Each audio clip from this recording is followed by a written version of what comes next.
Olá! Nesse primeiro capítulo, você deverá compreender quais são as características dos trabalhos de cunho científico, bem como empregar adequadamente a linguagem técnico-científica na elaboração do seu artigo científico. Por isso, neste capítulo, você aprenderá as características dos trabalhos acadêmicos, principalmente trabalhos de graduação, trabalhos de curso, monografia, dissertação, tese e, com maior afinco, o artigo científico. Pois, para concluir o seu curso de especialização, você escreverá um artigo científico. Nesse sentido, é de extrema importância que você compreenda quais devem ser as características, o estilo de redação e as normas a serem seguidas para a elaboração do texto que acabei de mencionar. É importante ter consciência de que, ao elaborar o seu artigo, as afirmações que você fará devem basear-se em evidências, sejam elas oriundas de pesquisa, de campo ou comprovadas através de argumentos que sustentem as conclusões expostas.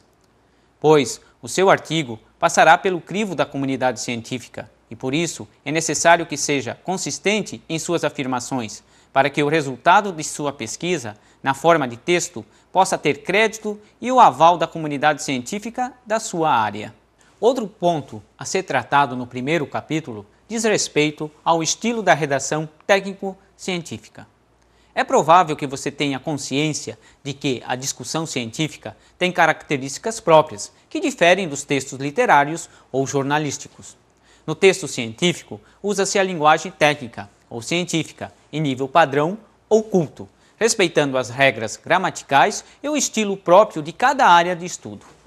É importante que você observe, ao escrever o seu artigo, os princípios básicos de qualquer comunicação, principalmente de cunho científico, dentre elas a objetividade, coerência, concisão, clareza, precisão, imparcialidade e encadeamento das ideias.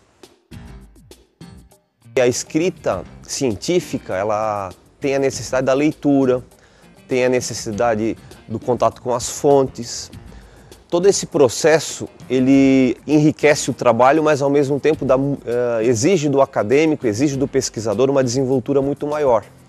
Porque ao escrever um trabalho acadêmico, um trabalho científico, a pessoa não está escrevendo uma carta literária ou escrita em outras fontes, em dados que foram escritos por outros autores, por outras pessoas no decorrer do tempo.